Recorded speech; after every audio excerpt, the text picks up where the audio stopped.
The rules say you must serve the creepy fat cat well, but you not only make him wash dishes every day, you even kicked him out. Just when the audience thought you were about to be torn to shreds, the cat obediently brought you a chainsaw. A Japanese contestant tried to copy you, but was torn apart by the cat the next second and sent flying into the Yasukuni shrine. Because you transmigrated into the Boonie Bear's dungeon as Logger Vic, you know every side character's traits by heart. You walk out of Vic's bathroom, scan the cabin, and quickly find a note on the table. You pick it up and take a look.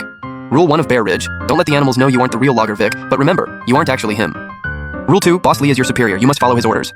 Rule 3, Tiki and Babu are your friends, provided you aren't currently logging. Rule 4, you must go logging every day or Boss Lee will get angry. There are too many rules. Feel free to check them out yourselves, guys. After reading, you're thrilled. Isn't it just playing Logger Vic? As a diehard fan of Boonie Bears, these rules are nothing to you. Just as you start looking for clues, a cat's meow stops you. A blue fat cat is staring at you with a creepy, cunning look. Then, a system prompt rings in your head. Corruption +1. You'll be consumed if it hits 80. You pause, recalling Rule 6. You must feed the cat a fish daily, without letting it know you're an imposter. While you're thinking, the cat's meowing grows urgent, and its body starts to mutate. The Japanese viewers in the stream gloat, thinking China is doomed. This guy is even dumber than the last 7. The Chinese researchers are panicking, shouting, Minister Zhou! Other countries have passed this. Just feed the cat a fish from the fridge. Contact Xiaozhou now. Chu Chengo no dias. Each country has 3 hints, but using one on the first level is a bad sign. Before Zhou can reach out, you make your move in the dungeon. You kick the cat away and say impatiently, Shoo, you lazy fat cat! I haven't even eaten yet. Wait until I get back from logging to feed you. And bring me my saw. After your rant, the mutating cat actually returns to normal, looking at you in confusion. You yell at it again, Get moving, you stinky cat! Startled, the cat scurries off and quickly returns with the chainsaw. This leaves Zhou and the researchers stunned. In their minds, this is unheard of. It's completely defying logic. You take the chainsaw and say coldly, Babo, since you're being obedient, I'll give you some fish. You grab a fish from the fridge and toss it to the cat, seeing him start eating without a moment's hesitation. After finishing everything, you look at the dim sky outside and start thinking about the rules. It says not to go out after dark, so maybe I should just get some more sleep. After all, in the original story, Logger Vic wasn't that keen on chopping down trees anyway. But before you could even get to bed, there was a violent knocking at the door. Vic, Briar is missing, help me find him! It was Bramble's voice and you reacted immediately. You feigned impatience and shouted, What's with all the knocking? I'm coming! Yet, as you reached the living room, you saw a giant bear standing outside, the wooden door shaking under his heavy blows. Seeing this, you couldn't help but become a bit more vigilant. You know, Rule 5 says you must help the animals, but Rule 7 says you can't go out after dark. This is clearly a trap. The viewers from Dragon Country in the livestream were also incredibly nervous. This is no joke, the rules are conflicting. Xiaozhou, don't open the door, this has to be a trap. However, the next second, you opened the door directly. A foul stench hit you, followed by Bramble's anxious urging, Vic! You finally came out! Hurry and help me find Briar, he's gone! Hearing this, you suppressed your panic and disgust, saying calmly, I'm not going. As soon as you finished, Bramble's body began to stiffen and he growled in a furious, venomous tone, You're not going? Then don't blame me. As he spoke, he slammed his paw against the doorframe. Seeing this, you said angrily, Do you really think you can treat me like your servant? Find him yourself, I haven't had enough sleep yet. With that, you slammed the door shut before he could even respond. Meanwhile, the American chosen one, Amelos, was trembling by his bed as Bramble knocked on his door. As Bramble knocked harder, the entire cabin began to shake. Fortunately, the cabin didn't break after the barrage of knocking. Outside, the sound of footsteps finally began to fade away. The American citizens were overjoyed. As expected of our chosen one, he's so clever. Amelos in the dungeon thought the same. Once the footsteps vanished, he decided to peek through the window to see what Bramble looked like, as gathering intel is key to clearing the level. But just as he leaned toward the window, a hideous bear face suddenly filled the entire frame. Vic, you're home, why are you ignoring me? Come out and help me find Briar right now! Amelos screamed internally, realizing Bramble hadn't left at all.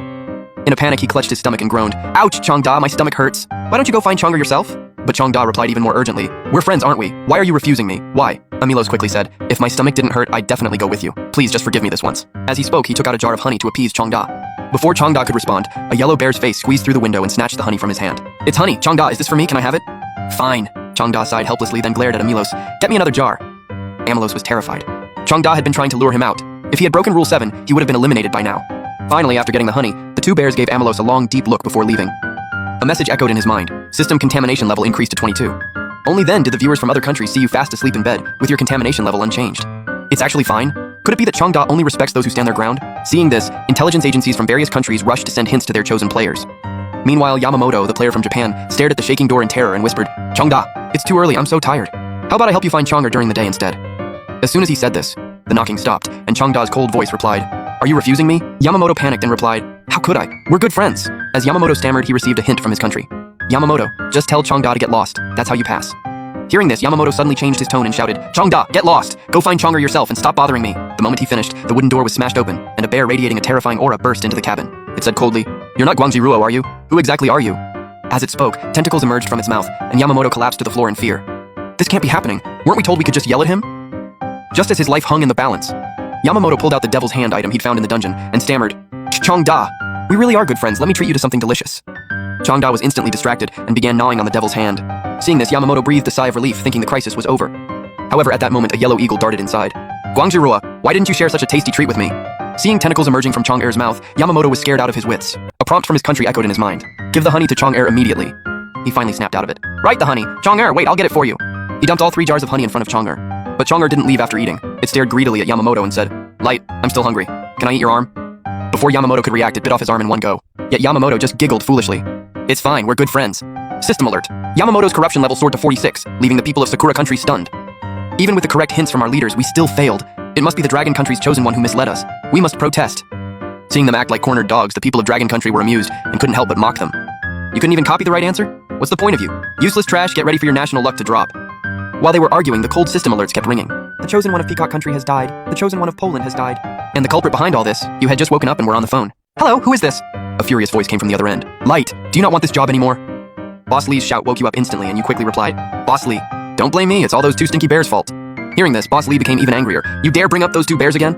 If the timber quota isn't met today, I'll send logging machines to replace you tomorrow." He hung up immediately. Hearing this, you had to head out, or you'd trigger Rule 2 and Rule 4 sooner or later. You loaded the chainsaw and shotgun into the truck and grabbed a jar of honey just in case. After that, you slowly drove the pickup into the forest. Sitting in the car, you were still conflicted, since Boss Lee said he'd send robots to replace you if you didn't get enough wood. If that happened, you'd definitely be doomed. You knew the logging machines from the original story were incredibly powerful, and probably even more unstoppable after being corrupted. And cutting down trees would attract Changda, which would also trigger a death rule. Just then, you noticed a piece of paper on the passenger seat. You picked it up. Logger's rules. Rule 1. Your working hours are from 8 a.m. to 6 p.m. Remember to finish before dark. Rule 2. Although no one is supervising you, remember that something is always watching you work. Rule 3. The beauty pine is the most precious tree in Pine Tree Mountain. Seeing one brings good luck, so never cut it down. Rule 4. You are a logger in Pine Tree Mountain. Do not leave your designated work area. Rule 5. When cutting trees, don't let the forest animals see you or they won't be happy. After reading these rules, you feel even more confused. If something is watching, does that mean I have to cut the trees? Both notes mention danger at night. Could that mean there are important clues hidden after dark? After some thought, you decide to test the rules. You get out of the truck without your chainsaw and take a leisurely stroll through the woods. But before long, the chainsaw left in the passenger seat grows tentacles and starts reaching toward you. This sight sets off alarm bells for Jo Jung-guo and his team, and they rush to pass this vital info to you. Just then, sensing you're being watched, you pull out a pair of scissors and start trimming the bushes by a tree. The tentacles that were about to touch you slowly retract after your actions. Jo Jung-guo and the others breathe a sigh of relief. It turns out Rule 2 says you must work, but it doesn't explicitly say you must cut trees. This Xiaozhou is a total genius, but before they can celebrate, you face a second crisis in the dungeon.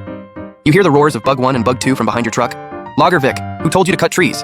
They lunge at you, ready to tear you apart.